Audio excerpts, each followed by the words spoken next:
Kami bersyukur punya kesempatan kembali belajar firman Tuhan. Dan kami serahkan waktu ini ke dalam tangan Tuhan. Biar Tuhan boleh pimpin kami di dalam belajar, berikan kerendahan hati. Mungkin kami sudah memiliki pandangan, asumsi terhadap tema ini. Tapi biarlah semua pemikiran boleh ditundukkan di bawah kebenaran firman Tuhan. Jika ada pemikiran yang keliru, biar setiap kami bersedia untuk diubahkan. Dan biarlah dengan itu kami memuliakan nama Tuhan.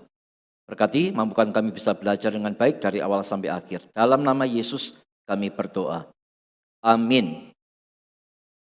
Baik, siapkan diri saudara karena slide-nya ada 84. Ya, siapkan diri, jangan sampai mengantuk. Baptisan anak sah atau tidak, benar atau sesat? Yang dimaksud anak ini bukan anak SMA, anak kuliah, bukan ya. Ini anak bayi. Ya, sudah dikatakan baptisan bayi gitu ya. Itu sah atau tidak, itu benar atau sesat? Alasan dulu mengapa kita bahas tema ini. Kan gereja kita tidak atau belum mempraktekkan baptisan bayi atau baptisan anak. Kenapa kita bahas? Ya karena memang kita tidak mempraktekannya, karena kita ada di naungan sinode yang memang dalam ADART-nya itu sementara ini sampai detik ini itu mengatakan mengakui baptisan anak, baptisan bayi, tapi tidak mempraktekkan. Ya, jadi sinode kita itu mengakui baptisan anak atau baptisan bayi, hanya kita tidak mempraktekkan. Nah tapi ADART tentu bisa ditinjau ya setiap kali ada sidang ya. Nanti kalau misalkan rekan-rekan yang mendengar ini lalu setuju, ya bisa disampaikan ya sebagai usulan untuk diadakan peninjauan kembali, itu bisa ya. Mengapa kita perlu bahas tema ini? Supaya kita itu punya cara pandang yang benar terhadap anak-anak kita. Wow, pengaruhnya ada ke situ ya. Membahas baptisan anak, baptisan bayi, itu akan mempengaruhi cara kita memandang anak-anak dan keturunan kita. Pasti beda nanti cara pandangnya. Ya. Lalu yang terakhir, kenapa kita perlu bahas ini? Karena memang ini ada di dalam Alkitab. Jadi ini bukan urusan sekedar boleh atau tidak boleh, benar atau salah. Tapi karena memang ini, tema ini ada di dalam Alkitab sehingga kita pasti menggalinya. Supaya terang itu bisa muncul dan menyinari semua pandangan dan pemikiran kita. Baptisan anak itu istilahnya adalah paido baptism. Merupakan salah satu doktrin yang paling diperdebatkan dalam kekristenan. Sejak reformasi abad ke-16, gereja terbagi dua kubu besar. Sebagian gereja meyakini bahwa baptisan hanya boleh diberikan kepada orang yang telah mengaku percaya kepada Kristus. Sehingga kelompok ini disebut sebagai credo baptism. Jadi kalau mau baptis, mesti percaya dulu. Mesti mengerti dulu. Karena itu kelompok ini menolak baptisan anak, baptisan bayi, karena bayi belum mengerti apa-apa. Karena mereka berpikir yang bisa dibaptis adalah yang bisa mengerti, bisa percaya. Dan itu hanya untuk orang-orang dewasa saja. Ya. Sedangkan gereja-gereja Reform, Lutheran, Anglikan, Presbyterian, dan Metodis itu mempertahankan praktek baptisan anak berdasarkan teologi perjanjian, covenant theology. Nah ini nanti kita akan lihat surat covenant theology ini sungguh indah sekali, dan itu menjadi kunci rahasia dari baptisan bayi atau baptisan anak. Kalau begitu siapa penganut credo baptism? Banyak kelompok Pentakosta, karismatik, baptis, itu mereka menerapkan credo baptism dan menolak baptisan bayi atau baptisan anak. Jadi memang gereja dalam hal ini terbagi dua ya. Yang credo baptism hanya menerima baptisan orang dewasa, karena hanya mereka yang bisa mengerti dan percaya. Tapi ada kelompok yang kedua namanya paido baptism.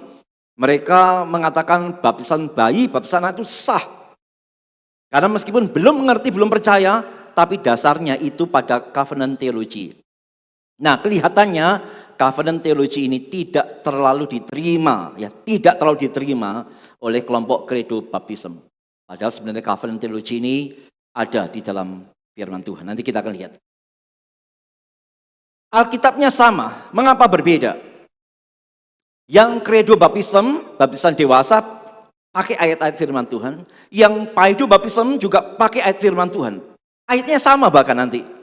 Tapi kok beda? Persoalan bukan tentang menghormati Alkitab atau tidak, tetapi cara membaca Alkitabnya yang beda. Cara membaca keseluruhan kisah penebusannya yang berbeda. Kaum credo baptism biasanya memulai dari kisah para rasul. Semua pengajaran baptisannya dimulai dari kisah para rasul. Nah, di dalam kisah para rasul itu teks-teks yang menyebutkan eksplisit tentang baptisan itu memang untuk orang-orang dewasa. Eksplisitnya untuk orang dewasa. Tetapi yang paido baptism itu memulainya bahkan dari kitab Kejadian. Jadi baptisan tidak dilihat dari Perjanjian Baru, tetapi dilihat dari Kejadian. Mengapa? Karena kelompok paido baptism meyakini begini, seluruh Alkitab merupakan satu kisah penebusan. Tidak terbagi dua, tapi menjadi satu kisah penebusan yang berkesinambungan. Dari bayangan kepada yang realnya. Apa yang Allah mulai dari Kejadian tidak dibatalkan begitu saja dalam Perjanjian Baru, kecuali jika Alkitab sendiri menyatakannya batal. Inilah prinsip hermeneutika yang sangat penting. Sesuatu kalau tidak dikatakan batal, maka tidak batal. Nah, ini kelihatannya yang tidak dilihat oleh kelompok credo baptism ya. Bahwa di dalam Alkitab itu dalam PL dan PB kaitannya ada yang terus berkesinambungan, ada yang batal. Kalau masalah korban mengorbankan itu sudah stop di kayu salib. Tapi hal moral terus berlanjut. Tetapi ada yang terus berlanjut dalam bentuk yang berbeda. Contoh misal ya, di Perjanjian Lama ibadah hari Sabat. Sabtu, Sabat itu tidak pernah Minggu ya, Sabat itu Sabtu. Tapi dalam Perjanjian Baru menjadi pada hari Tuhan, hari Minggu. Sama ibadahnya berkesinambungan, tapi dalam bentuk yang berbeda. Nah, termasuk masalah baptisan, itu ternyata tidak mulai dari Perjanjian Baru, tapi mulai dari Perjanjian Lama. Apa itu? Itu nanti kita lihat dalam Covenant Theology ya. Bentuknya beda, tapi satu esensi yang sama. Sekarang kita lihat dasar baptisan anak. Mengapa kelompok paido baptism dengan yakin seyakin-yakinnya mereka membaptiskan anak tanpa pernah ragu, tanpa pernah merasa bersalah. Karena memang ada dasar Alkitabnya. Yang pertama, adanya kesinambungan antara sunat dan baptisan. Adanya kesinambungan antara sunat dan baptisan. Sunat itu di mana? Perjanjian Lama. Baptisan di Perjanjian Baru.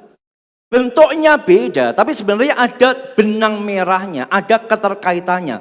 Dan itu dikatakan oleh Paulus dalam Kolose 2 ayat 11 sampai 12. Dalam Dia kamu telah disunat. Dalam Kristus ya. Bukan dengan sunat yang dilakukan oleh manusia, tetapi dengan sunat Kristus yang terdiri dari penanggalan akan tubuh yang berdosa. Karena dengan Dia kamu dikuburkan dalam baptisan.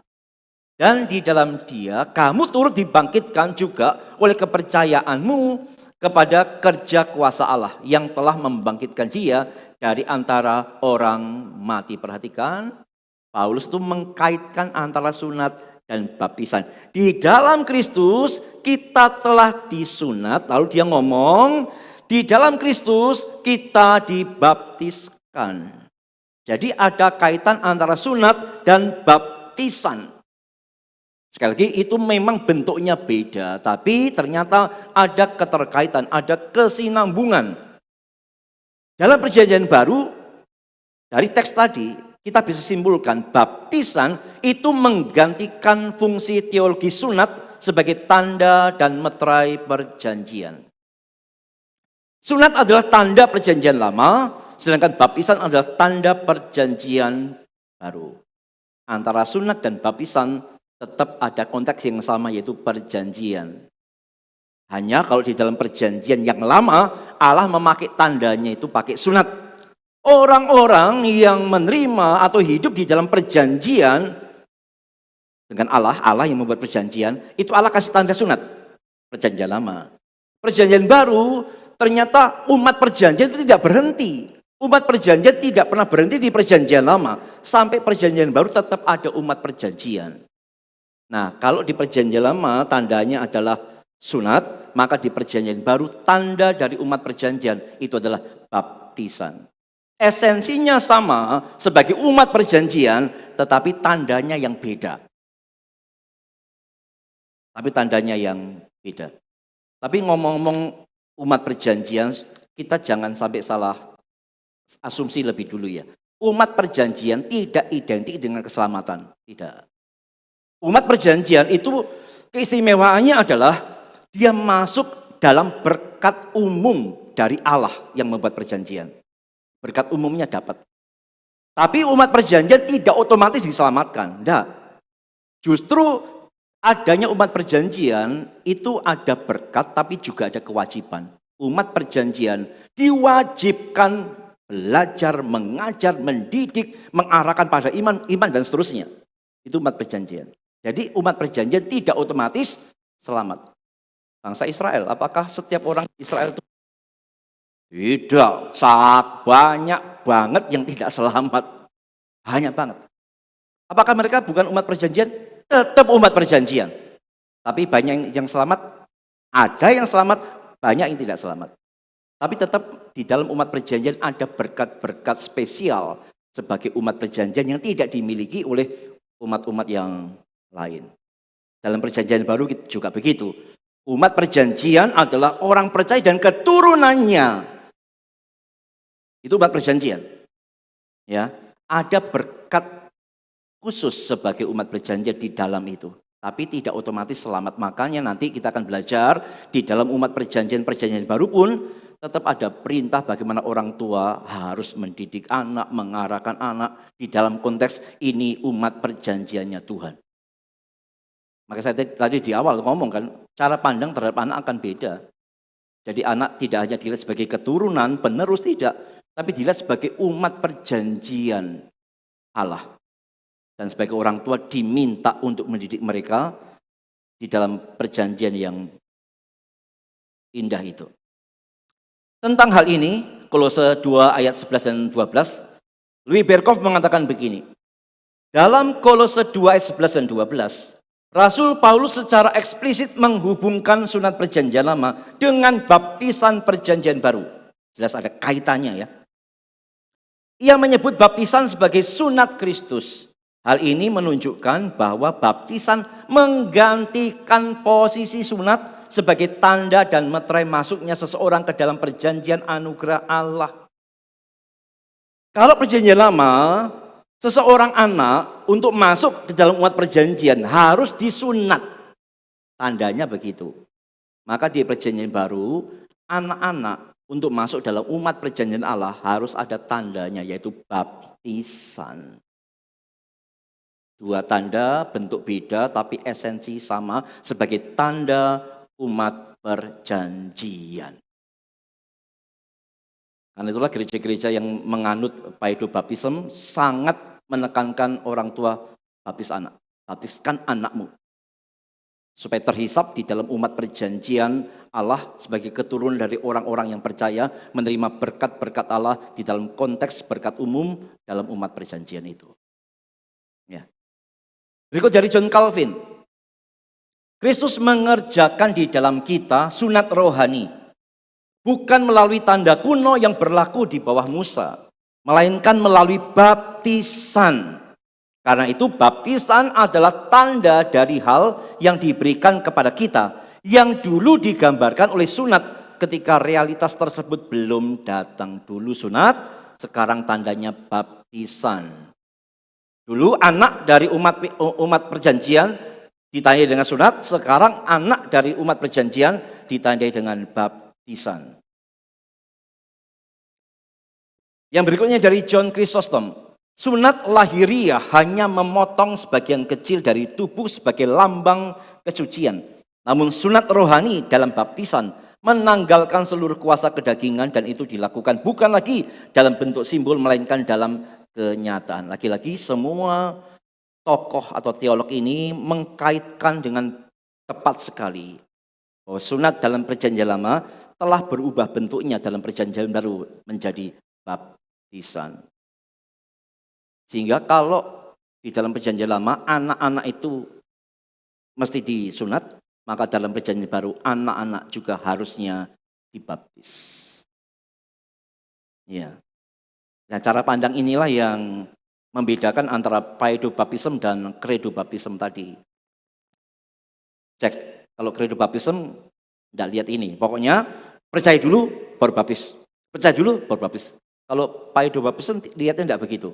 Lihatnya kesinambungan dari perjanjian lama dan perjanjian baru. Itu dasar yang pertama ya. Jadi mengapa baptisan anak itu begitu kuat? Ya karena memang ada kesinambungan antara sunat dan baptisan. Sekarang kita lihat dasar yang kedua dari baptisan anak. Yang tadi saya sebut ya, covenant theology. Teologi perjanjian. Teologi perjanjian, dan tentu saja ini dipegang oleh kelompok paido baptism ya, Reform, Presbyterian dan lain sebagainya. Apa itu teologi perjanjian? Yaitu melihat Allah sebagai Allah yang memang membuat perjanjian. Di dalam perjanjian lama kan seringkali begitu ya. Aku mengajarkan perjanjian. Nah memang perjanjian Allah itu unik. Biasanya kalau perjanjian kan ya selevel lah begitu ya, masing-masing ada hak dan kewajiban. Kalau Allah buat perjanjian tidak begitu. Allah yang buat, yang berinisiatif, dia yang jamin, dia yang lakukan. Manusia yang diberikan perjanjian hanya berpegang teguh pada perjanjian itu. Ada banyak perjanjian di dalam perjanjian lama. Tapi nanti kita akan lihat tentang perjanjian Allah dengan Abraham. Ya. Salah satu kesalahan terbesar dalam pembahasan baptisan adalah memulai dari kisah para rasul tanpa terlebih dahulu memahami kitab Kejadian. Kalau membicarakan baptisan mulai dari PB, ya jatuhnya pada credo baptism. Tidak boleh baptisan anak. Tapi sebenarnya membahas baptisan harus bahkan dalam seluruh Alkitab dari Kejadian. Bukan dari kisah para rasul atau perjanjian baru. Mengapa? Karena baptisan bukan muncul begitu saja di perjanjian baru. Tidak. Baptisan tidak tiba-tiba ujuk-ujuk muncul di PB, tidak. Itu merupakan bagian dari sejarah panjang perjanjian Allah. Sekali lagi, baptisan dalam PB itu adalah sejarah panjang dari perjanjian Allah. Kalau seseorang langsung membaca kisah para rasul tanpa memahami Kejadian, maka ia akan melihat baptisan hanya sebagai tindakan individu yang percaya kepada Kristus. Jadi sifatnya hanya pribadi lepas pribadi. Kamu percaya, kamu dibaptis. Kamu percaya, kamu dibaptis. Itu kalau bacain dari kisah rasul. Tapi kalau bacanya dari kitab Kejadian akan berbeda. Tetapi bila kita membaca Alkitab dari Kejadian sampai Wahyu, kita akan menemukan pola yang sangat konsisten. Allah selalu mengikat perjanjiannya, bukan hanya dengan individu, tetapi dengan keluarga dan keturunannya. Dan inilah dasar utama baptisan anak, teologi perjanjian. Di dalam credo baptism, mereka hanya menyoroti pribadi demi pribadi, individu demi individu. Kamu percaya, boleh baptis. Kamu percaya, boleh baptis. Tapi kalau membaca dari seluruh Alkitab, maka baptisan itu terkait dengan perjanjian Allah yang bukan hanya dengan individu tertentu, tapi lebih banyak dengan keluarga dan keturunannya. Ada papa, mama di sana dan ada anak dan keturunannya di sana. Tercakup di dalam perjanjian yang Allah buat dengan umatnya. Kejadian 17 ayat 7 sampai 13. Ini adalah perjanjian yang dimaksud ya. Bagaimana ini nanti berkaitan dengan sunat dengan baptisan. Kejadian 17 ayat 7 sampai 13. Aku akan mengadakan perjanjian antara aku dan engkau serta keturunanmu turun temurun menjadi perjanjian yang kekal. Kekal berarti terus berlangsung ya. Antara apa? Kepada Abraham sampai kepada keturunannya. Supaya aku menjadi Allahmu dan Allah keturunanmu. Lihat, perjanjian bukan ke individu loh ya. Tapi pada keluarga dan keturunan. Allah buat perjanjian mengatakan kepada Abraham ya. Perjanjian yang kekal itu, aku akan jadi Allahmu dan Allah keturunanmu sampai kekal. Kepadamu dan kepada keturunanmu akan kuberikan negeri ini yang kau diami sebagai orang asing. yakni seluruh tanah Kanaan akan kuberikan menjadi milikmu untuk selama-lamanya. Dan aku akan menjadi Allah mereka. Lalu firman Allah kepada Abraham, dari pihakmu engkau harus memegang perjanjianku, engkau dan keturunanmu turun-temurun. Jadi pihak yang diberikan perjanjian itu cuma pegang aja. Yang buat perjanjian Allah, yang mengerjakan Allah, semuanya. Umatnya hanya memegang aja. Inilah perjanjianku yang harus kamu pegang. Perjanjian antara aku dan kamu serta keturunanmu, yaitu, ini sebagai tandanya ya, setiap laki-laki di antara kamu harus disunat. Haruslah dikerat kulit katanmu dan itulah akan menjadi tanda perjanjian antara aku dan kamu. Anak-anak yang berumur 8 hari haruslah disunat. yakni setiap laki-laki di antara kamu turun-temurun. Baik yang lahir di rumahmu maupun yang dibeli dengan uang dari salah seorang asing, tetapi tidak termasuk keturunanmu. Orang yang lahir di rumahmu dan orang yang engkau beli dengan uang haruslah disunat. Maka dalam dagingmu lah perjanjianku itu menjadi perjanjian yang kekal. Jadi Allah membuat perjanjian, menjadikan Abraham dan keturunannya menjadi umat perjanjian secara kekal dengan tanda sunat. Kita nih orang Kristen keturunan Abraham atau bukan? Iya, secara rohani. Jangan ragu. Kalau enggak, kita enggak kebagian ini. Kita adalah keturunannya. Bahkan lebih lagi secara rohani. Dan pasti menerimakan berkat-berkatnya itu ya. Apa yang dilambangkan dengan sunat? Banyak orang berpikir sunat hanya mengenai identitas bangsa Yahudi. Padahal Alkitab mengajarkan jauh lebih dalam. Sunat melambangkan pemisahan bagi Allah. Israel dipisahkan dari bangsa lain. Waktu Allah buat perjanjian dengan Abraham dan keturunannya, itu Allah memisahkan mereka dari bangsa-bangsa lain. Sehingga Abraham dan keturunannya inilah yang nanti menerima berkat-berkat yang hanya dimiliki oleh umat perjanjian. Dan kalau kita perhatikan dengan teliti, siapa-siapa yang disunat di sana, maka ada 2 kelompok. Yang pertama yang dewasa, yang kedua anak-anak.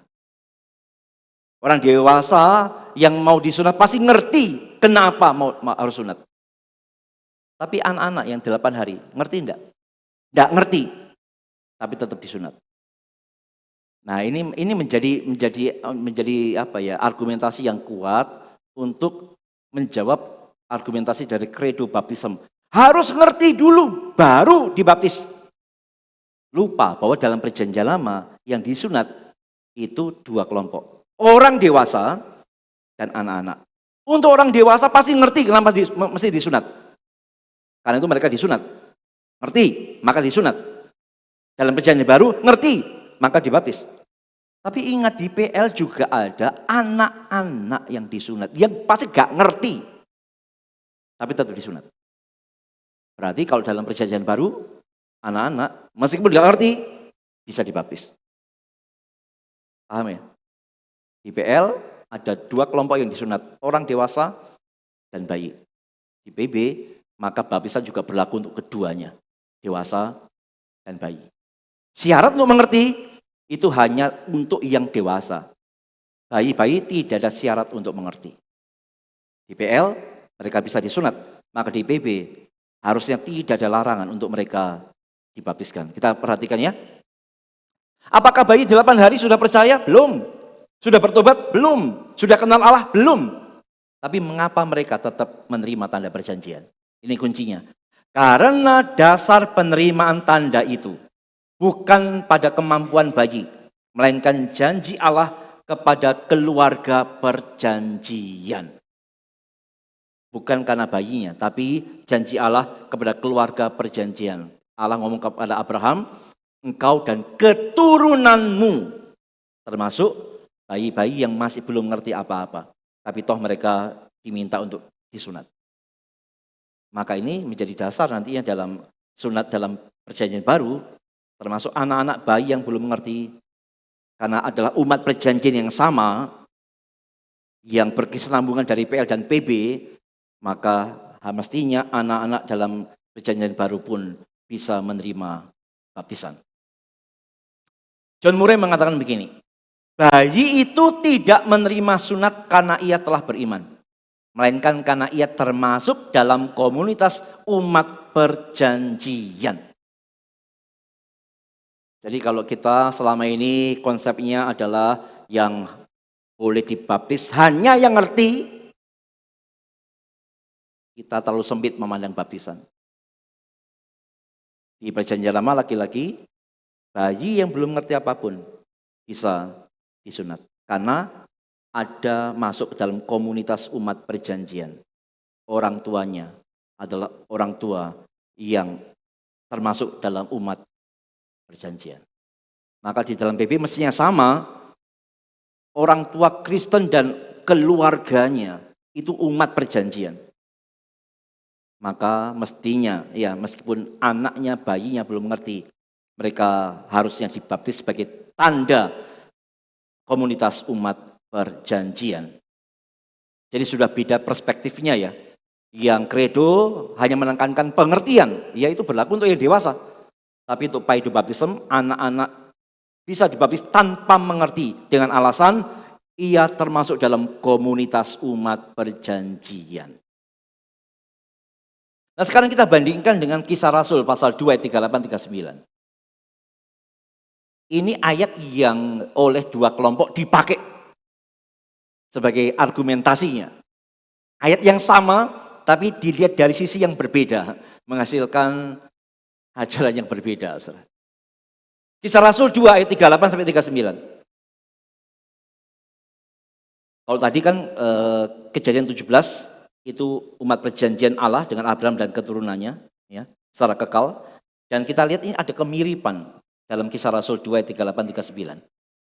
Jawab Petrus kepada mereka, bertobatlah dan hendaklah kamu masing-masing memberi dirimu dibaptis dalam nama Yesus Kristus untuk pengampunan dosamu, maka kamu akan menerima karunia Roh Kudus. 39, sebab bagi kamulah janji itu dan bagi anak-anakmu dan bagi orang yang masih jauh, yaitu sebanyak yang akan dipanggil oleh Tuhan Allah kita. Petrus ini lagi khotbah kepada siapa? Kepada orang-orang Yahudi yang pasti sudah ngerti apa itu umat perjanjian. Pasti ngerti. Pasti mengingat tentang janji Allah kepada Abraham dan keturunan. Pasti ngerti. Nah di dalam konteks itulah Petrus berkhotbah. Bertobatlah, hendaklah kamu masing-masing memberi dirimu dibaptis dan seterusnya. Tapi ingat ayat 38 tidak berhenti di situ. Ada ayat 39. Sebab bagi kamulah janji itu dan bagi anak-anakmu. Nah jadi kalau kita perhatikan, sebenarnya Kisah Para Rasul pasal 2 ayat 38-39 itu bisa dikatakan sebagai kejadian 17 versi perjanjian baru. Di perjanjian lama, kejadian 17, Allah mengikat perjanjian dengan Abraham, aku akan menjadi Allahmu dan Allah keturunanmu. Di Kisah Rasul ini, ya, sebab bagimulah janji itu dan bagi anak-anakmu. Mirip. Janjinya bukan hanya bagi yang percaya, tapi bagi anak-anak dari orang yang percaya. Mirip banget. Sehingga benar kalau dikatakan Kisah Rasul 2, 38-39 adalah kejadian 17 versi perjanjian baru. Sangat mirip sekali. Tapi mengapa ayat yang sama kemudian menjadi ayat yang menguatkan masing-masing kelompok? Karena kredo baptism itu hanya menyoroti ayat 38. 38 tadi kan Petrus ngomong kan, bertobatlah dan hendaklah kamu memberi dirimu dibaptis. Maka kelompok kredo baptism mengatakan, bayi gak mungkin bertobat. Yang bertobat siapa? Yang dewasa yang ngerti. Maka yang dewasa yang ngerti bertobat maka dibaptis. Maka mereka ngotot sekali, bayi tidak boleh dibaptis karena bayi gak bisa bertobat. Harus bertobat dulu baru dibaptis. Itu bisa muncul karena hanya menyoroti ayat 38.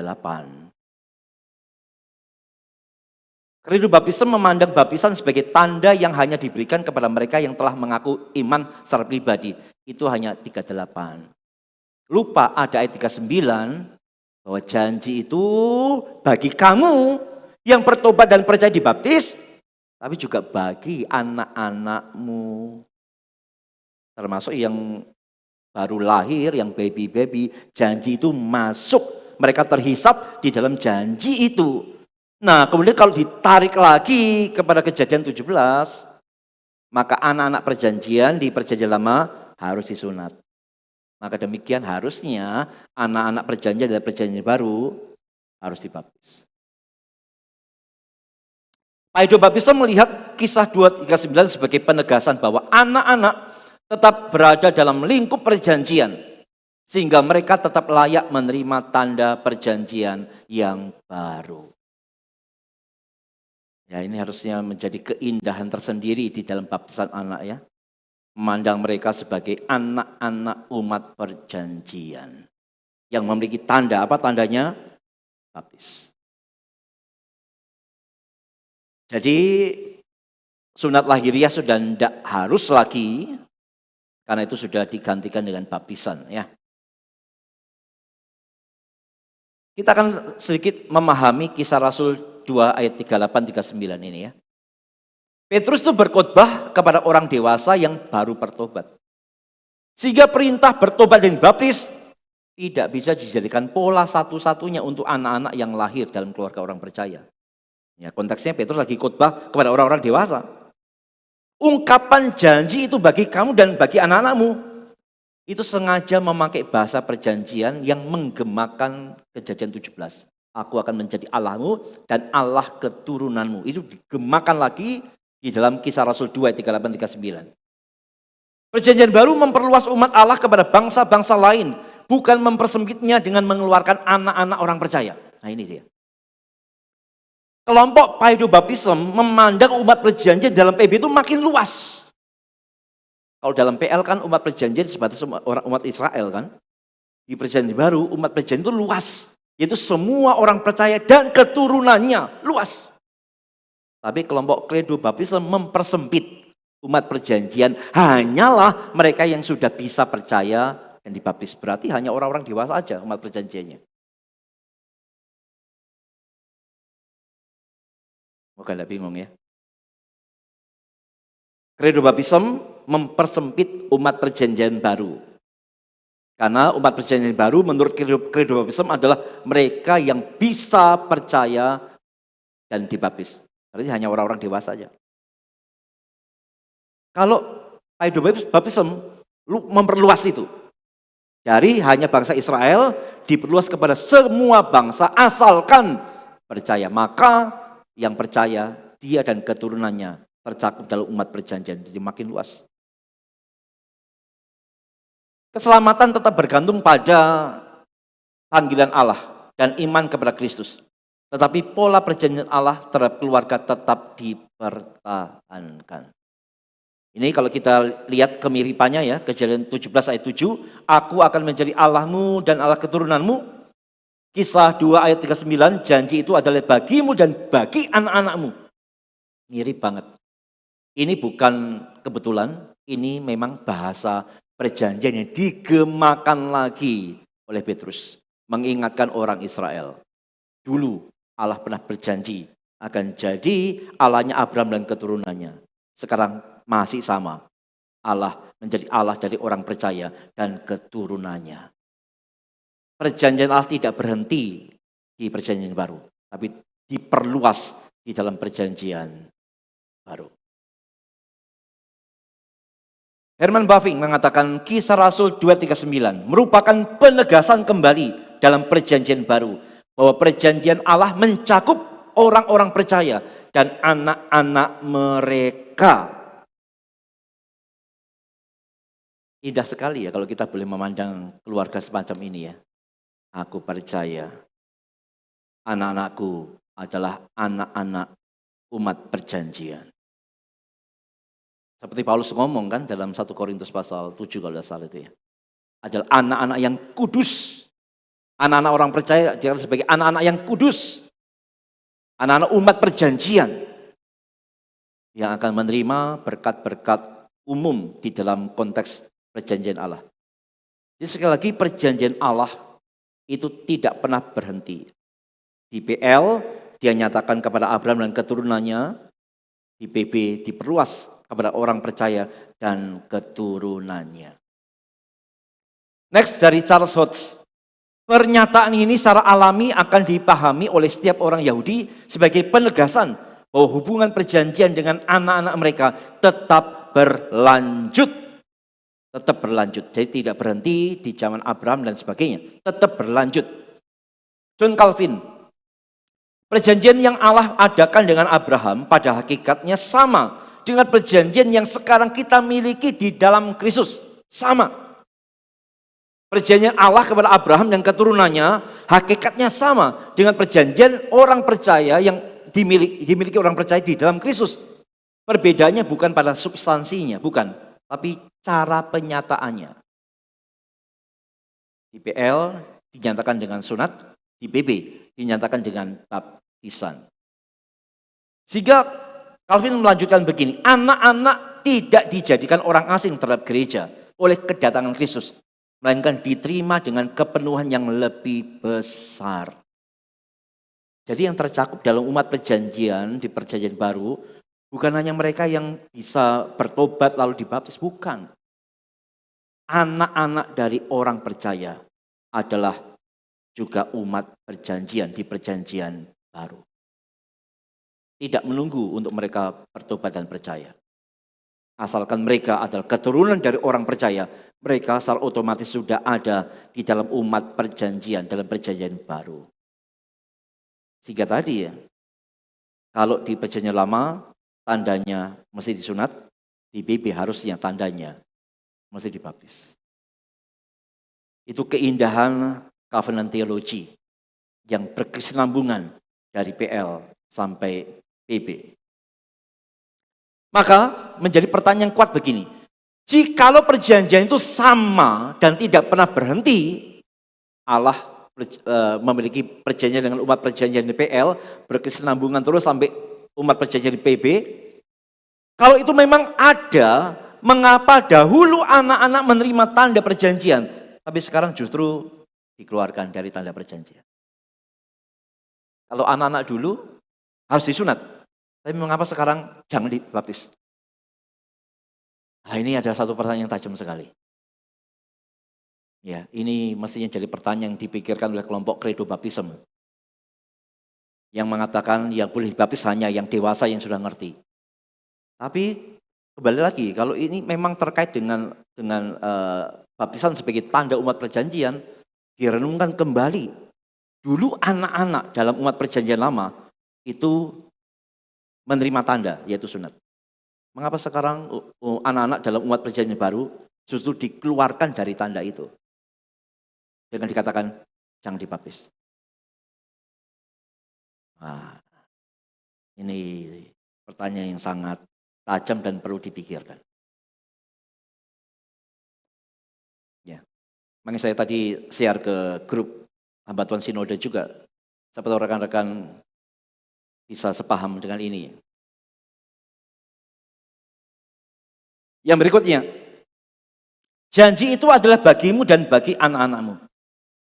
Sebuah pertanyaan, ketika bayi dilarang untuk dibaptis, padahal bayi dalam PL harus disunat.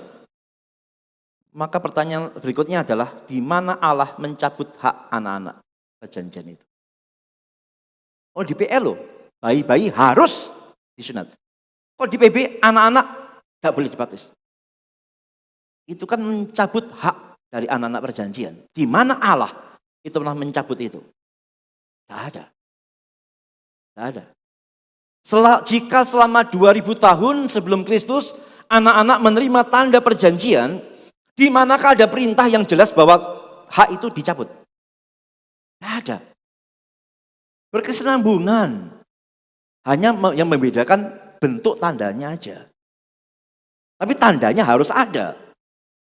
Perjanjian baru tidak pernah mencabutnya. Jadi yang cabut siapa? Ya, Credo Baptism yang cabut. Karena hanya menyoroti kisah 2 ayat 38 aja. Tobat, baptis. Lupa ayat 39. Janji ini adalah bagimu dan bagi anak-anak. Anak-anak dari orang percaya adalah anak-anak perjanjian. Anak-anak yang kudus. Dan harusnya ada tandanya, yaitu baptisan.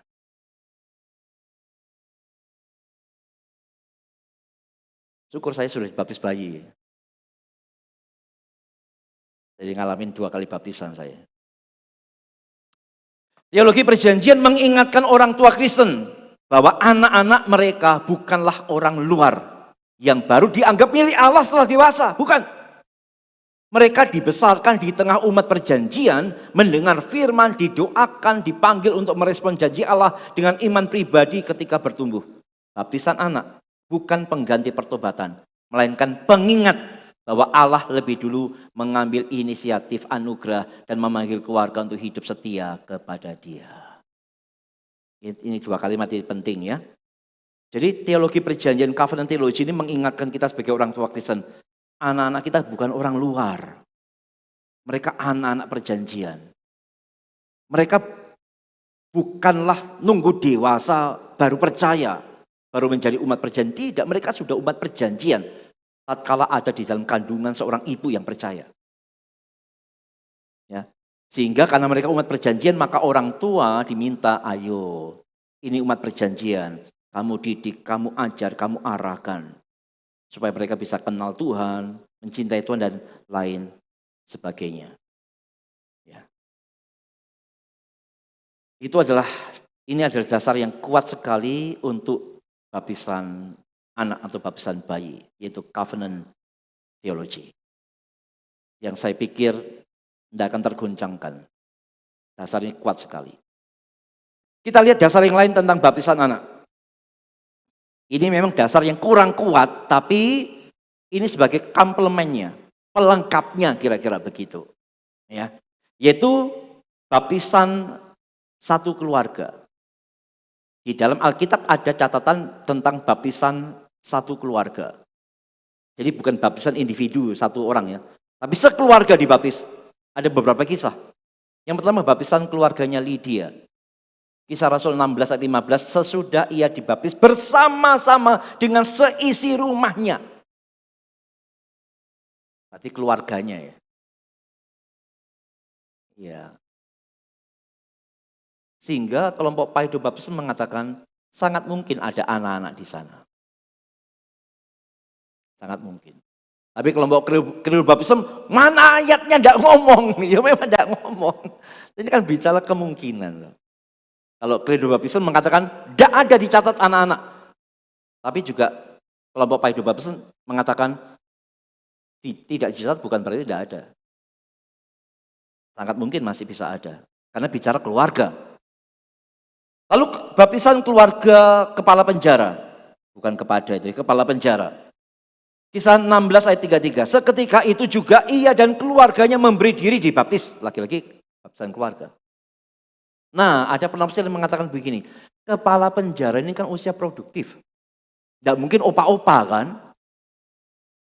Jadi sangat mungkin dia punya anak kecil.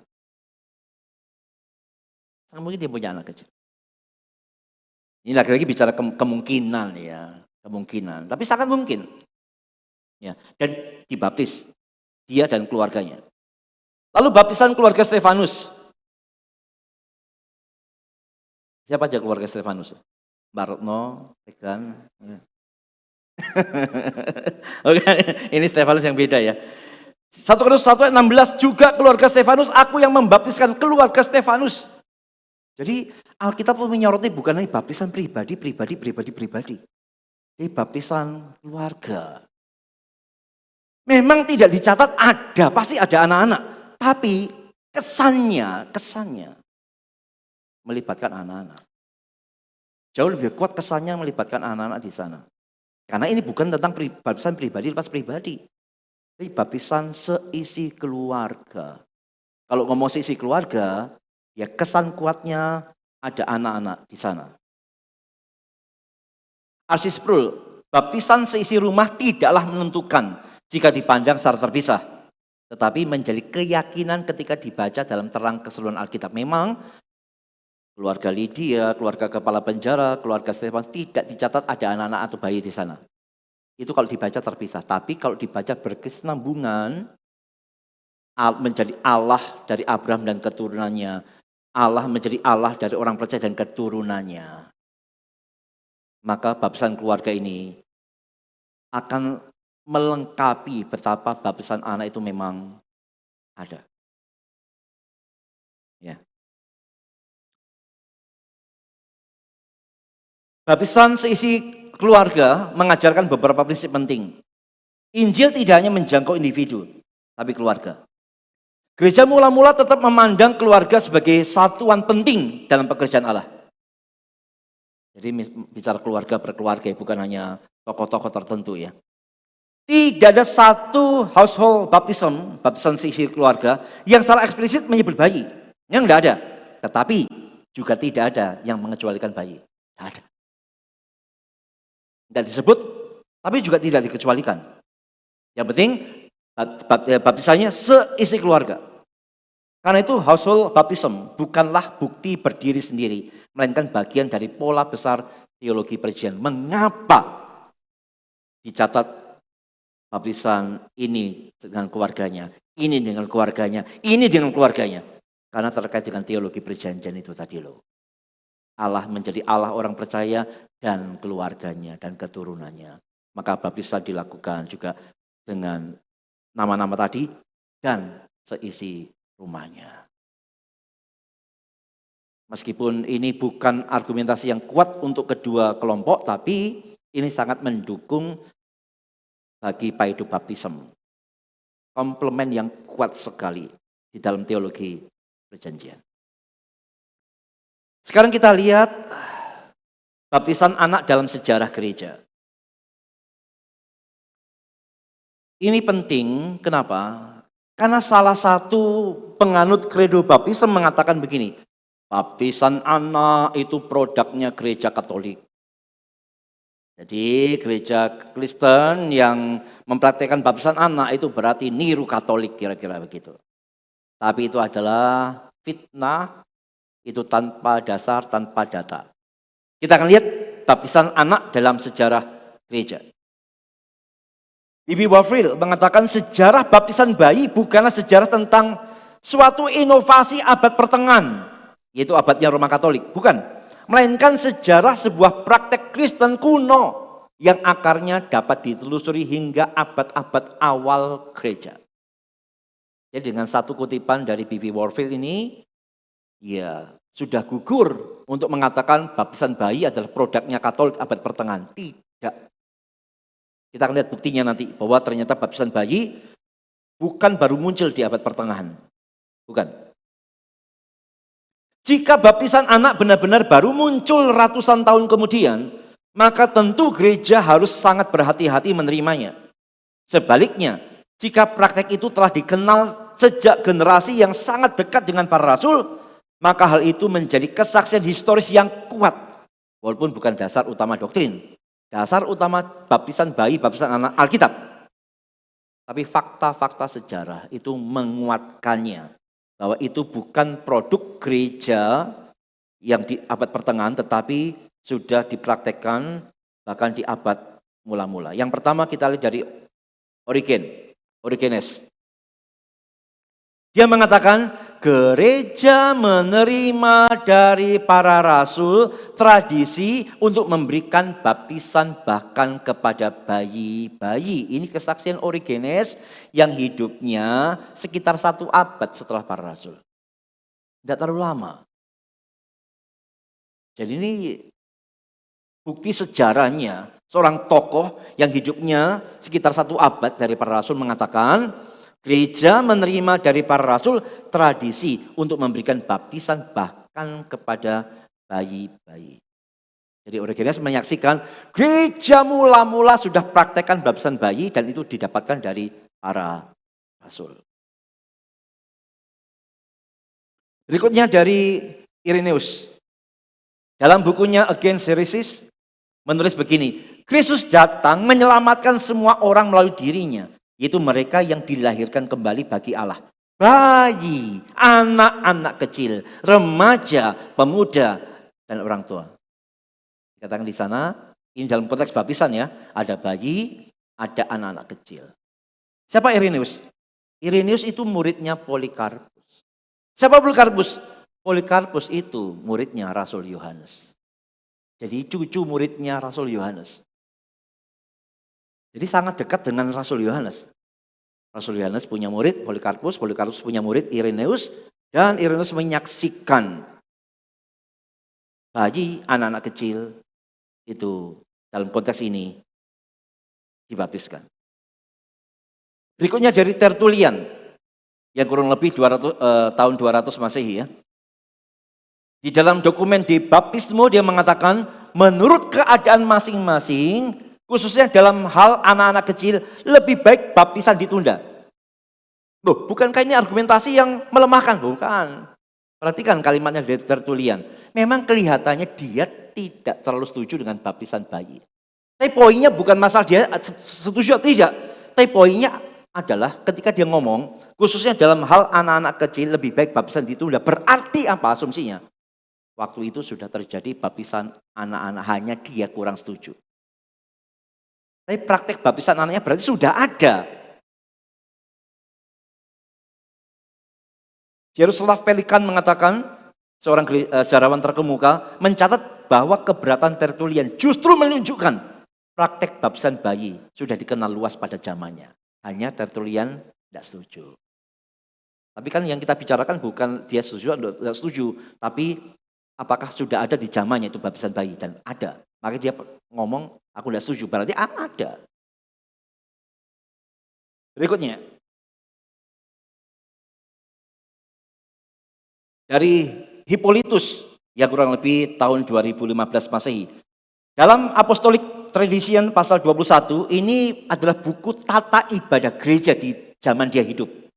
Di dalam buku liturgi itu dikatakan apa? Pertama-tama baptislah anak-anak kecil, jika mereka dapat berbicara sendiri, biarlah mereka menjawab. Jika tidak, biarlah orang tua atau keluarganya menjawab bagi mereka. Ini sudah ada di buku liturgi gereja kuno. Sekitar tahun 2015 Masehi. Ternyata sudah ada praktek baptisan bayi.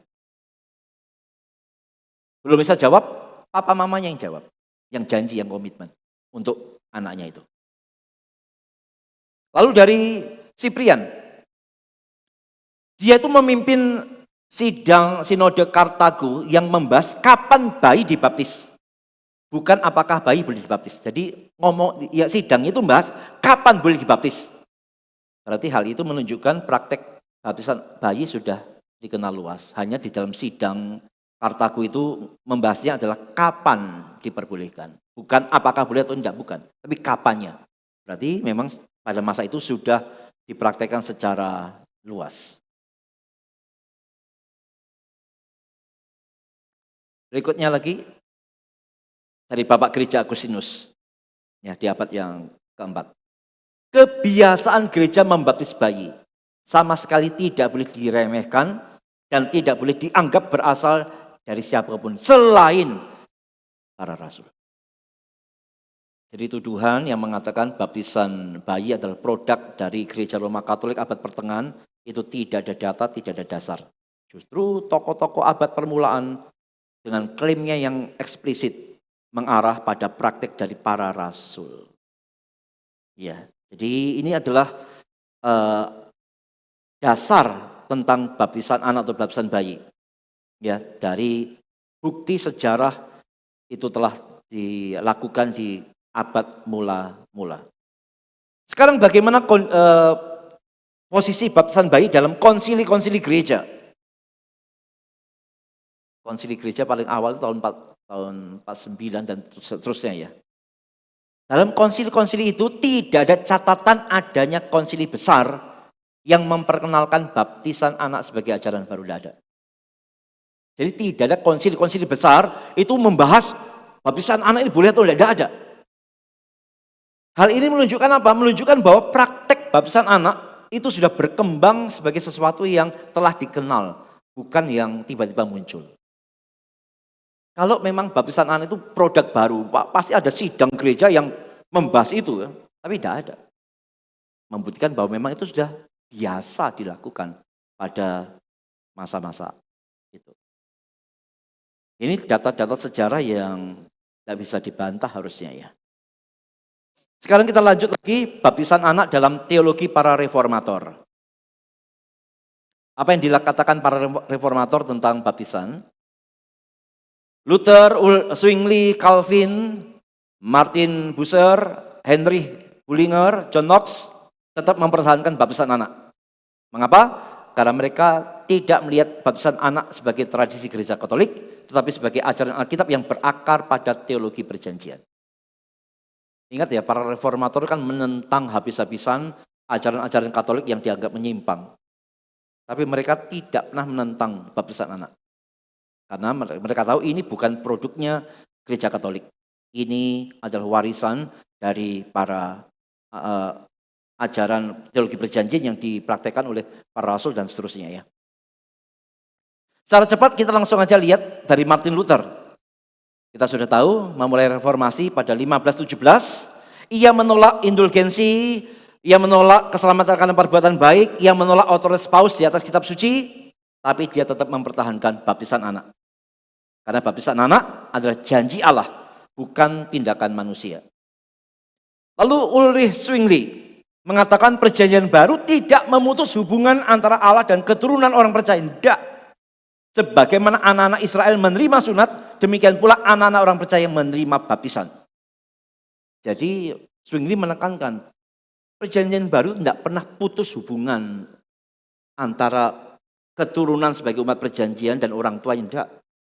Perjanjian baru tidak pernah mengajarkan bayi-bayi dari umat percaya baru masuk umat perjanjian, nanti kalau dewasa baru percaya. Tidak. Tapi Zwingli mengatakan sebagaimana anak-anak Israel menerima sunat sebagai umat perjanjian, maka demikian anak-anak orang percaya menerima baptisan. Dari Martin Bucer, gereja adalah komunitas perjanjian, karena itu anak-anak orang percaya masuk dalam gereja. Ia juga menekankan pentingnya katekisasi, pendidikan iman, pengakuan iman ketika dewasa. Artinya baptisan anak harus diikuti pembinaan yang serius. Jadi umat perjanjian bukan hanya memberikan satu kelegaan tentang berkat-berkat Allah kepada umat perjanjian, tapi juga ada kewajiban yang timbul di dalamnya. Yaitu memastikan keluarganya hidup sebagai keluarga umat perjanjian. Ya. Berikutnya Calvin. Dia mengatakan perjanjian yang dibuat dengan Abraham pada hakikatnya sama dengan perjanjian dengan kita. Tadi sudah kita baca ya. Baptisan tidak menyelamatkan. Baptisan bukan hanya simbol manusia. Baptisan adalah tanda meterai janji Allah.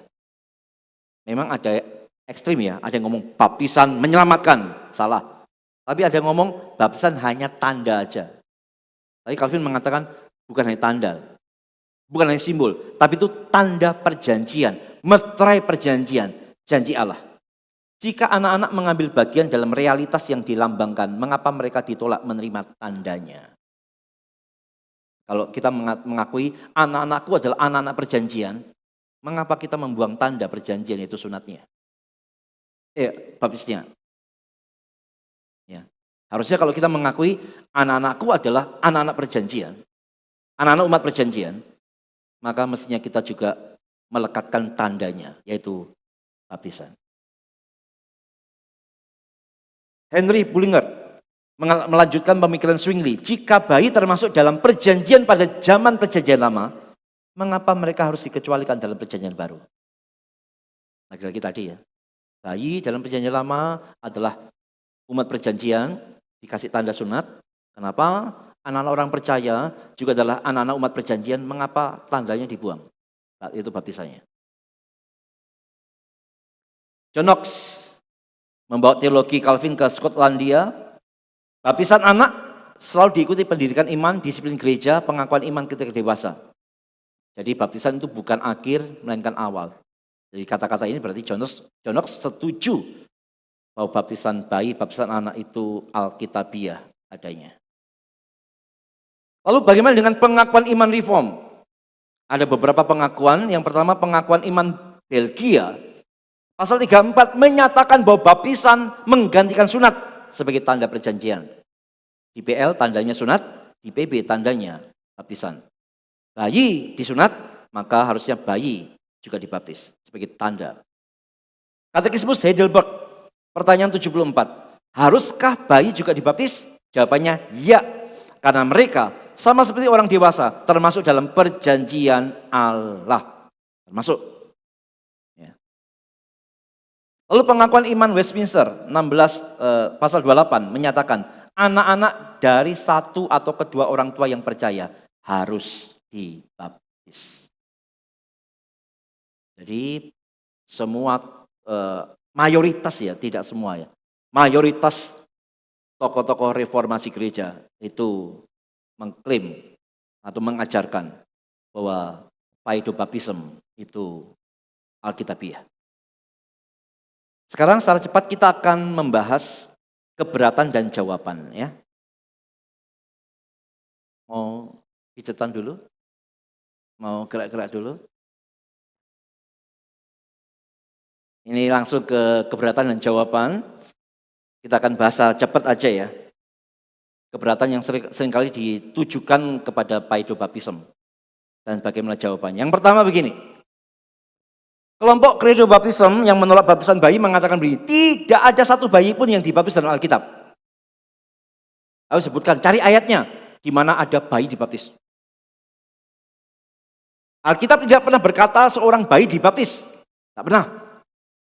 Tapi yang dibaptis itu ini percaya dibaptis, ini percaya dibaptis. Cornelius, Sida-sida percaya dibaptis. Tapi dalam Alkitab tidak ada bayi dibaptis, tidak ada. Sehingga praktek baptisan bayi dianggap tidak ada dasar. Bagaimana menjawab keberatan ini? Karena tidak ada ayat yang mengatakan bayi dibaptis, maka praktek baptisan bayi pasti salah. Jawabnya gimana? Memang benar tidak ada ayat yang secara eksplisit mengatakan bayi dibaptis. Namun juga benar bahwa tidak ada ayat yang berkata anak-anak orang percaya tidak lagi boleh menerima tanda perjanjian. Tidak ada. Sama-sama tidak ada ayatnya. Ketika mereka ngomong sebutkan ayat di mana ada bayi dibaptis, maka kita boleh ngomong di mana ada ayat di mana anak-anak orang percaya tidak lagi menerima tanda perjanjian. Tidak ada ayatnya. Tidak ada ayat yang membatalkan tanda anak-anak perjanjian. Tidak ada. Selama sekitar 2000 tahun sejak Abraham hingga Kristus, anak-anak menerima tanda perjanjian. Kalau sekarang mereka dikeluarkan, di manakah Allah menyatakan perubahan itu? Maksudnya janji tanda sunat itu kan berlaku dari Abraham sampai Kristus, berlaku terus. Lalu di mana ayatnya mengatakan bahwa anak-anak perjanjian dan perjanjian baru itu tidak lagi menerima tanda? Tidak ada ayatnya. Tidak ada satu ayat pun yang berkata mulai sekarang anak-anak tidak lagi termasuk dalam komunitas perjanjian. Tidak ada.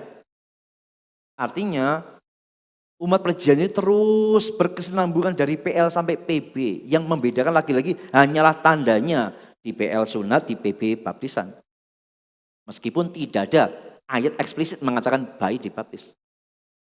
Tidak perlu ayat itu karena dianggap orang-orang Yahudi sudah paham tentang pergantian tanda itu. Ya. Sebaliknya kisah 2 ayat 39 mengatakan janji itu adalah bagimu dan bagi anak-anakmu.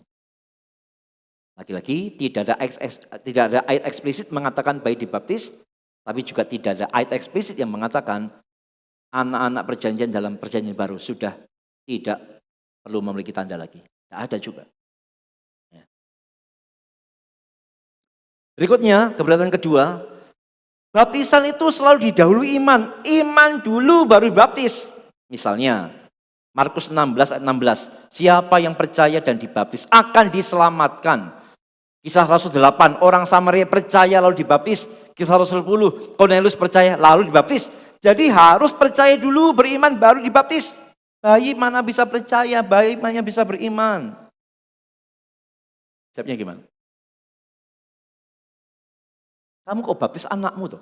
Anakmu emangnya bisa ngaku, saya percaya kepada Tuhan Yesus. Kan belum bisa ngomong begitu ya. Ayat-ayat yang tadi disebutkan memang sebagai contoh dari orang-orang dewasa yang percaya. Tapi siapa mereka? Mereka adalah orang dewasa yang baru pertama kali mendengar Injil. Maka sebelumnya mereka tidak pernah dengar, sebagai orang dewasa mereka dengar, mereka percaya baru dibaptis. Ingat konteksnya, mereka dulunya orang-orang gak kenal Tuhan. Injil diberitakan, mereka percaya baru dibaptis. Nah, norma atau pola ini tidak bisa dijadikan pola untuk anak-anak dalam keluarga perjanjian. Beda konteksnya. Orang-orang yang tadi disebutkan, yang percaya baru dibaptis, sebelumnya memang gak percaya. Tidak percaya lalu diberitakan Injil, percaya baru dibaptis. Ini tidak bisa diterapkan bagi keluarga orang yang sudah percaya. Keluarga orang percaya, anak-anaknya tidak nunggu percaya baru dibaptis. Sudah beda, ini kotaknya beda. Ini kotak orang tidak percaya, ini kotak orang percaya. Aturan untuk kotak dari orang tidak percaya tidak bisa dimasukkan ke dalam kotak orang percaya, tidak bisa. Kotaknya beda. Nah, contoh-contoh tadi adalah dalam konteks orang yang tidak percaya diberitakan Injil, percaya baru dibaptis. Untuk orang percaya beda. Orang percaya sudah termasuk umat perjanjian, maka anak-anaknya pun berhak memiliki tanda perjanjian yaitu baptisan. Yang tadi disebutkan dari tidak percaya dibaptis, dia pindah ke kota ini, maka dia yang percaya, anaknya tidak nunggu percaya, dia sudah bisa dibaptis. Rumahnya beda sudah. Yang satu belum umat perjanjian, dari umat perjanjian sekarang dalam kotak umat perjanjian. Jadi tidak bisa diterapkan dengan rumus yang sama. Di perjanjian lama terang benderang. Abraham percaya disunat. Ishak bagaimana? Disunat dulu baru nanti dewasa dia percaya. Kan begitu. Jadi di dalam perjanjian lama ada dua pola, orang dewasa yang masuk umat Allah dan anak yang lahir dalam umat Allah. Pola yang sama berlanjut dalam perjanjian baru. Ingat selalu dalam PL itu sunat selalu ada dua kelompok ya, dewasa, anak-anak. Yang dewasa ya ngerti dulu baru sunat. Kalau anak-anak gak perlu ngerti dulu. Sudah sunat karena sudah ada di dalam umat perjanjian. Di perjanjian baru ya begitu. Untuk orang dewasa yang mesti ngerti dulu baru baptis. Tapi tidak berlaku bagi anak atau bayi-bayi mereka yang merupakan bayi atau anak dari orang percaya yang adalah umat perjanjian Allah. Keberatan yang ketiga. Baptisan itu kan lambang iman pribadi. Bayi-bayi kan belum. Iya. Bagi orang dewasa baptisan memang menjadi pengakuan iman. Tapi bukan hanya itu. Alkitab mencatat, mengajarkan baptisan adalah tanda perjanjian, meterai perjanjian, tanda masuk komunitas umat Allah. Jadi laki-laki melihat baptisan dalam perspektif yang berbeda ya. Kredo baptisan itu hanya sempit memandang baptisan sebagai bukti iman. Tapi paido baptism melihat lebih luas lagi. Baptisan bukan hanya sebagai bukti iman, tapi sebagai tanda perjanjian. Jadi baptisan punya dua dimensi. Yang pertama, dari sisi manusia pengakuan iman, tapi dari sisi Allah adalah tanda perjanjian. Yang credo baptism pakai kacamata satu ditutup, yang paido baptism memakai kacamata dengan dua melihat. Ya memang hasil pandangannya berbeda. Keberatan yang keempat, Kolose 2 tadi yang dijadikan dasar berubahnya sunat jadi baptisan, itu disinggung oleh kelompok Credo Baptism dan mereka mengatakan Kolose 2 tidak bicara tentang baptisan bayi. Ya memang Kolose 2 memang tidak ngomong baptisan bayi. Tapi yang diungkapkan Paulus dalam Kolose 2 adalah hubungan antara sunat dan baptisan. Memang tidak ngomongin bayi, tapi lagi ngomongin kaitan sunat dan baptisan. Lalu pertanyaannya menjadi kalau fungsi teologis sunat diteruskan oleh baptisan, lalu kenapa penerimanya berubah drastis tanpa penjelasan eksplisit? Kalau fungsi sunatnya digantikan dengan baptisan, kenapa sekarang di PB yang boleh dibaptis hanya orang dewasa? Bukankah di dalam PL yang dibaptis adalah yang dewasa dan anak-anak? Kenapa sekarang di PB sebagai kesinambungan dari sunat itu, kenapa kok sekarang hanya orang dewasa? Kan salah. Itu ada semacam pertanyaan balik ya untuk kelompok yang mengatakan dalam Kolose 2 tidak ada bayi. Tidak bicara bayi. Keberatan kelima, household baptism tidak membuktikan ada bayi. Ya tadi itu ya. Baptisan sekeluarga, baik keluarganya Lydia, kepala penjara Stefanus, tidak pernah dicatat ada baptisan bayi. Tadi sudah jawab ya, benar. Tidak membuktikan ada bayi dibaptis, tapi juga tidak membuktikan tidak ada bayi yang dibaptis. Tidak ada. Sama-sama tidak ada bukti. Karena itu household baptism bukan bukti tunggal. Ia hanya menguatkan pola keluarga yang sudah ada sejak kejadian. Keberatan yang berikutnya, baptisan anak berasal dari gereja Katolik. Ini sudah dibahas ya, ini pasti keliru. Karena dari data semua tadi itu baptisan anak sudah ada di abad mula-mula jauh dari abad pertengahan. Jadi bukan warisan atau produk gereja Katolik, bukan. Keberatan ketujuh, baptisan anak menghasilkan orang senominal asal banyak jumlah anggota gerejanya aja, kira-kira begitu. Baptisan anak membuat gereja jumlahnya anggota banyak tapi tidak berkualitas ya. Karena bayi semua dihitung semua jadi anggota gereja. Kan harus baptis baru anggota gereja kan. Kalau bayi semua dihitung kan, wah banyak. Banyak, anggota gereja berapa? Wow, ternyata bayinya banyak. Itu kan cuma menghasilkan orang senominal dong. Secara pastoral mungkin iya. Tetapi perhatikan di Israel ya. Semua orang Israel, laki-laki harus disunat. Memang ada yang memberontak kan. Tapi apakah Allah menghapus sunat? Karena banyak yang memberontak?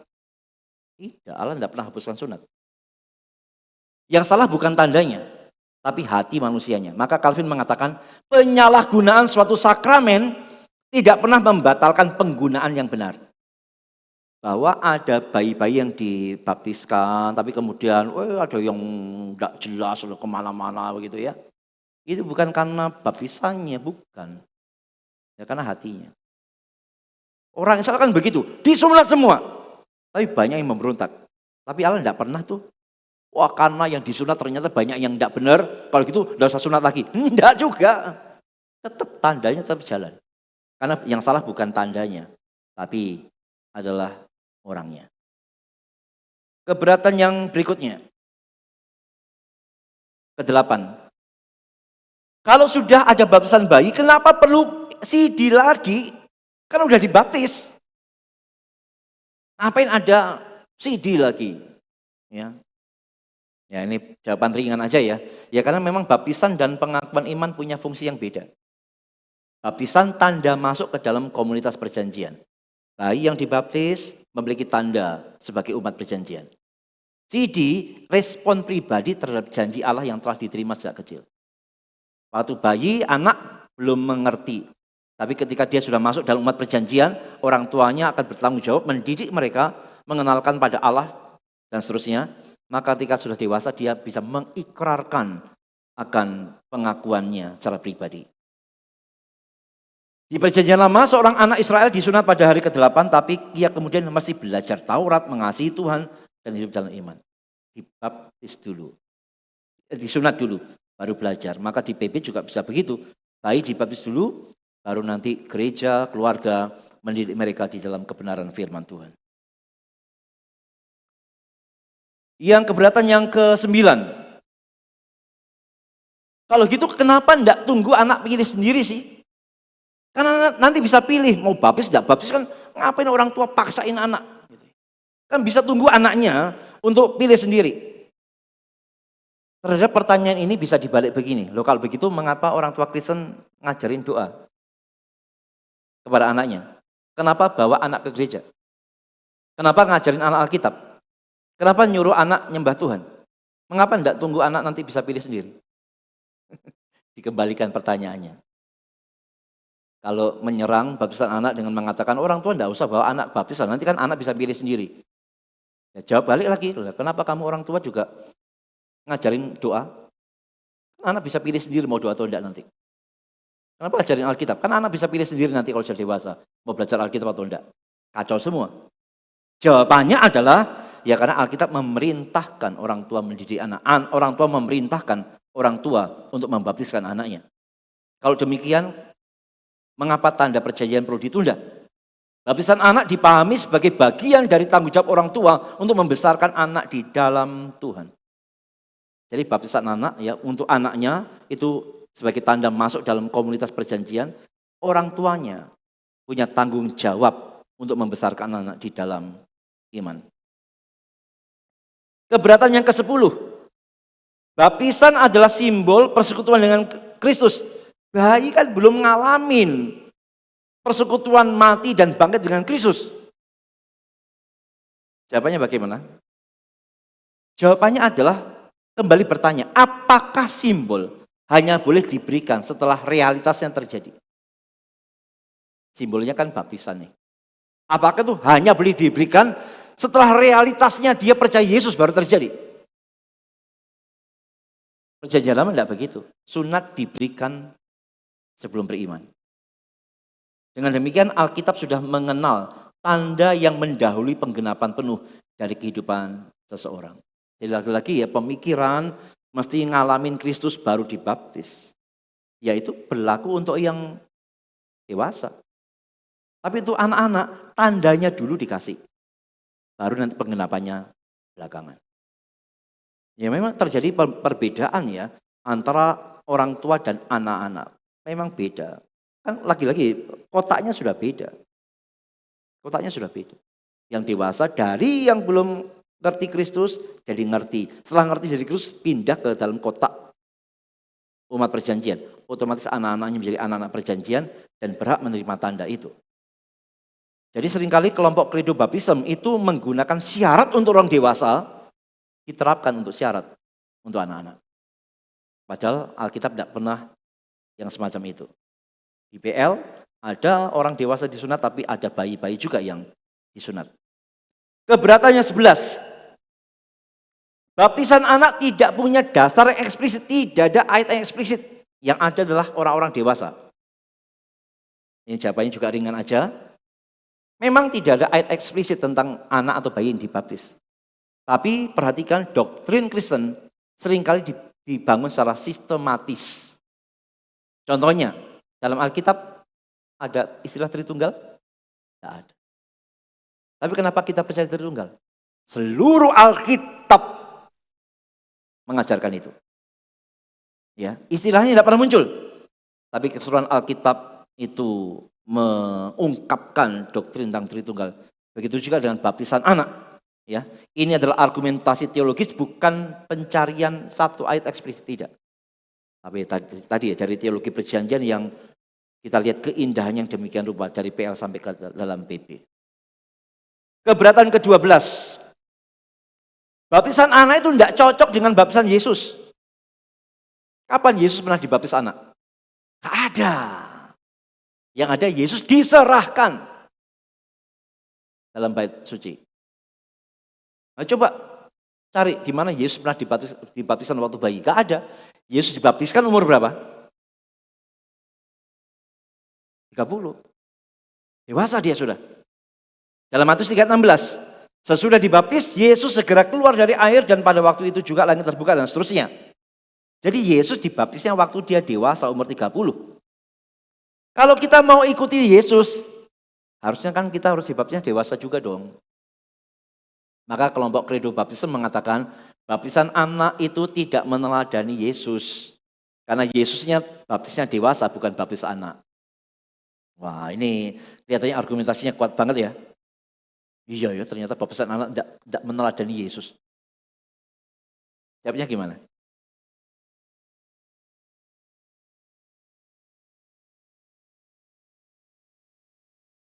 Pemikiran itu muncul begini loh. Berarti apa yang Yesus lakukan kita harus ikuti. Yesus dibaptisnya umur 30, berarti kita mesti ngikuti baptisnya dewasa. Yesus yang ngelakuin itu kok, makanya kita harus lakukan. Nah, pemikiran ini berbahaya.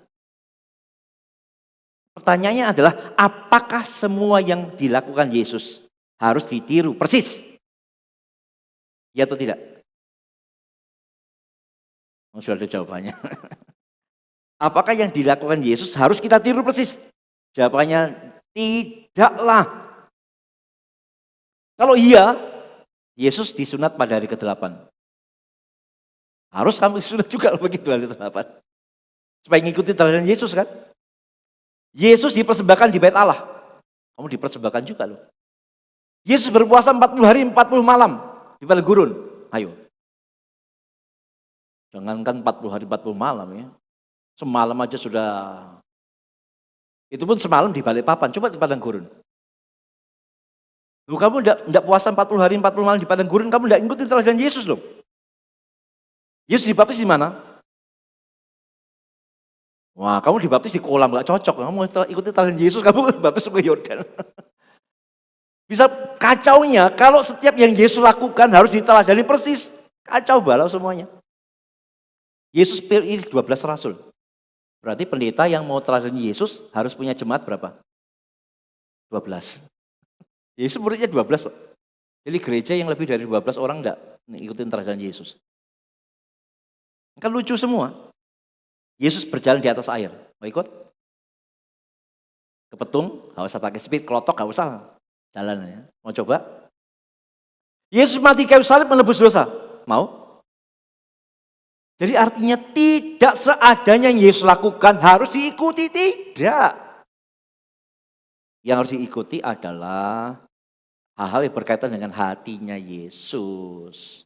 Karakternya, sifatnya, pengajarannya, perintahnya. Ya, tapi kalau seadanya yang dilakukan harus diikuti. Tidak masuk akal.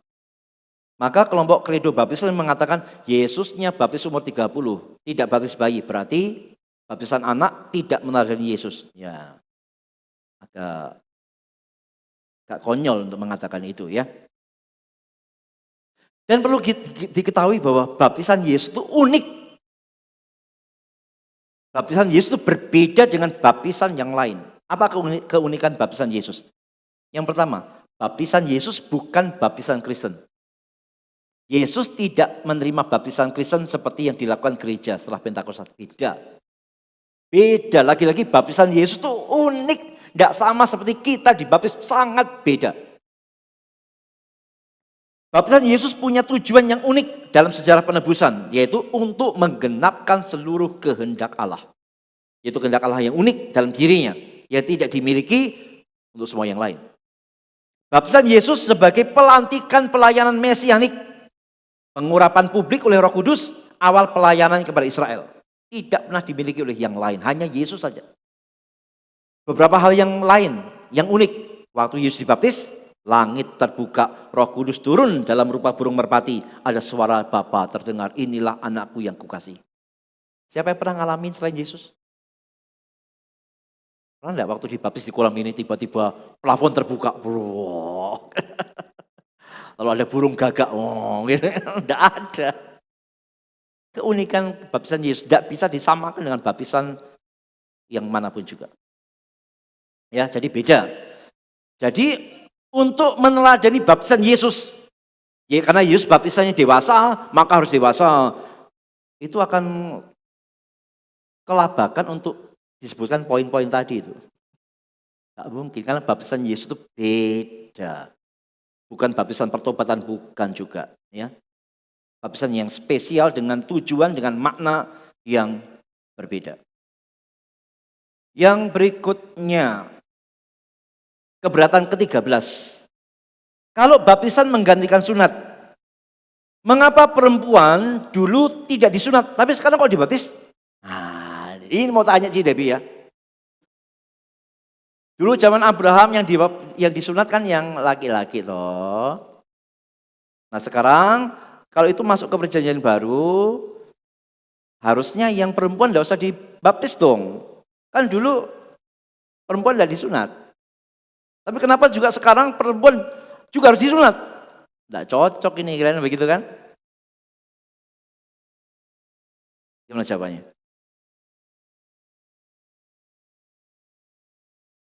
Karena memang ternyata baptisan punya cakupan yang lebih luas.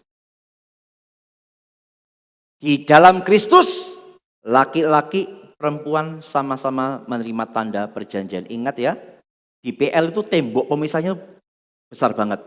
Laki-laki, perempuan, Yahudi, non-Yahudi. Temboknya itu tebal sekali. Tapi kehadiran Kristus menghancurkan semua tembok. Perhatikan ya, sekali lagi ya, di PL itu temboknya tinggi. Antara laki-laki dan perempuan. Yahudi, non-Yahudi. Itu terbukti dalam bait Allah. Dalam bait Allah itu beda-beda tempatnya. Tapi dengan Kristus hadir, dia meruntuhkan semua tembok. Galatia 3:28. Dalam hal ini tidak ada orang Yahudi, tidak ada orang Yunani, tidak ada hamba, tidak ada orang merdeka, tidak ada laki-laki, tidak ada perempuan. Karena kamu semua adalah satu di dalam Kristus. Ini dia. Jadi mengapa sekarang anak-anak umat perjanjian, laki-laki perempuan, harusnya menerima tanda perjanjian yaitu baptisan. Karena di perjanjian baru tembok-tembok pemisah sekat-sekat itu telah dihancurkan. Ya.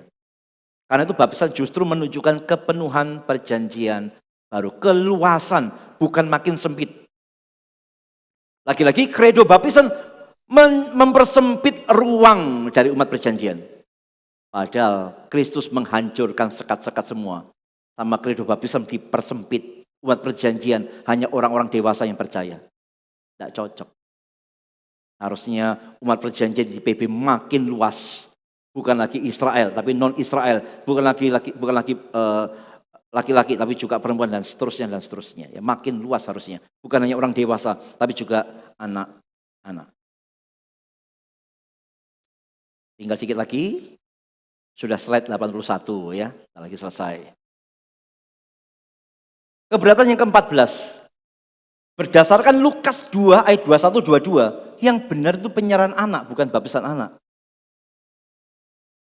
Karena Yesus waktu anak tidak dibaptis tapi diserahkan. Tapi kita GPMI tidak memakai dasar ini sebagai dasar penyerahan anak satu-satunya loh ya. Kalau Sinode GPMI itu memakainya juga waktu adalah ketika anak-anak datang kepada dia, Yesus memberkati. Ya. Tapi kelompok kredo bisa memberikan ayat ini. Lukas 2 ayat 21-22. Yesusnya diserahkan bukan dibaptis. Kenapa kamu sekarang baptiskan anak? Tapi pertanyaannya adalah, kelompok yang mengatakan begitu, yang diserahkan itu anak sulungnya atau semua anaknya? Yang diserahkan dalam ibadah penyerahan anak itu cuma anak sulung atau semuanya? Cuma kokonya atau termasuk titi memenya? Ya yang cuma satu anak ya satu. Kalau punya 4-5 anak, masa cuma kokonya aja, yang lain ditinggal di belakang? Enggak usah. Semua kan ikut diserahkan kan? Padahal kalau ngomongin Lukas 2, dalam aturan Taurat yang diserahkan anak sulung. Jadi kelompok kredo yang mengatakan ikuti teladan Yesus, penyerahan anak bukan baptisan. Berarti ngikutin juga dong, cuma koko atau cece aja boleh. Yang lain nomor 2, nomor 3 enggak boleh diserahin. Kacau kan? Tidak cocok. Apalagi ingat itu adalah di dalam aturan Taurat. Ya, aturan Taurat untuk orang Yahudi waktu itu. Itu tidak bisa dipakai dasar ya. Jadi hanya anak sulung laki-laki berdasarkan hukum Taurat yang diikuti dalam Lukas 2. Ya, jadi hanya boleh anak sulung. Jadi tidak konsisten. Karena waktu penyerahan anak, semua anak kok, anak kedua, ketiga, dan seterusnya ya.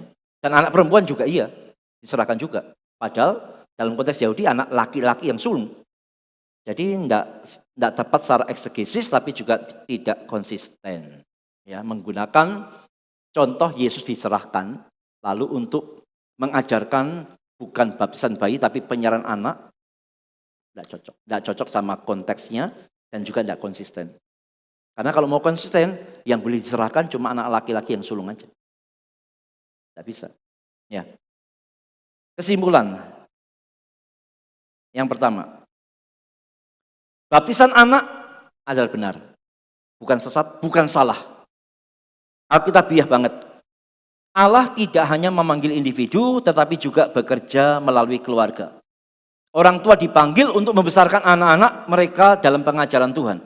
Sambil percaya bahwa Allah yang sama, yang berjanji kepada Abraham, tetap bekerja melalui pemberitaan Injil, karya Roh Kudus dan kehidupan gereja. Baptisan anak bukan jaminan bahwa seorang anak pasti diselamatkan. Namun, baptisan anak menyatakan bahwa anak itu dibesarkan di bawah janji Allah, dipanggil untuk percaya kepada Kristus dan hidup sebagai muridnya. Yang berikutnya, ketika gereja membaptis seorang anak, gereja tidak sedang menyatakan bahwa anak itu sudah diselamatkan. Tidak. Gereja sedang menyatakan bahwa keselamatan hanya ada di dalam Kristus yang telah lebih dulu datang kepada manusia dengan anugerahnya. Dan yang terakhir, bagi orang dewasa yang baru percaya, baptisan menjadi pengakuan iman yang terbuka. Bagi anak orang percaya, baptisan menjadi tanda bahwa mereka dipanggil untuk bertumbuh menuju pengakuan iman pribadi ketika nanti dewasa. Dalam kedua kasus itu, pusatnya tetap sama, Kristus dan Injil. Oke, selesai. Silakan kalau ada yang bertanya.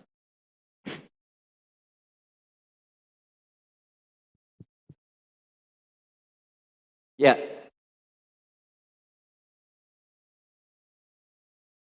Posisi GPMI seperti yang saya ngomong di awal, kita mengakui baptisan anak sebagai baptisan yang sah, hanya belum mempraktekkannya.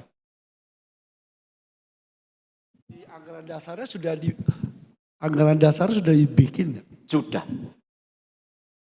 Belum dipraktekkan gitu. Iya, belum diterima tapi belum dipraktekkan. Karena itu kan kita ada upacara sidi. Sinode mengeluarkan surat sidi. Ya, berarti kan menerima baptisan anak. Hanya di gereja GPMI sendiri belum mempraktekkannya. Penyerahan anak apakah salah? Tidak. Tidak salah. Tapi harus dipahami penyerahan anak tidak pernah menggantikan baptisan anak. Dua hal yang beda. Penyerahan anak itu hanya tradisi gereja. Hanya tradisi gereja. Bukan sakramen. Kalau baptisan itu sakramen. Tradisi boleh dilakukan, boleh, asal tidak bertentangan dengan Alkitab. Jadi penyerahan anak yang kita lakukan tidak salah, tidak salah.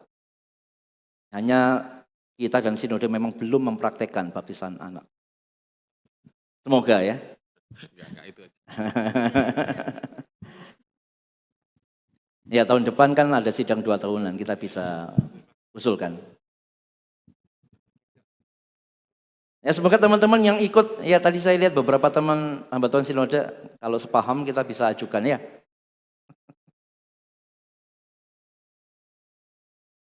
Oke.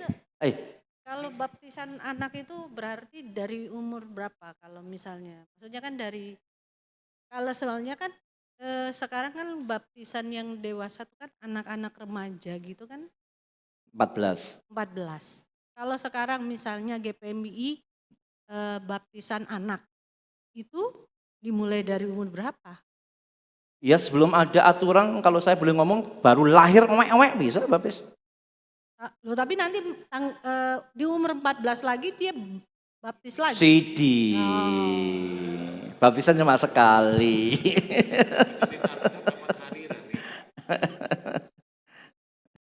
Mari di akhir materi ini kita melihat anak-anak kita dengan cara pandang yang berbeda. Mereka adalah bagian dari umat perjanjian.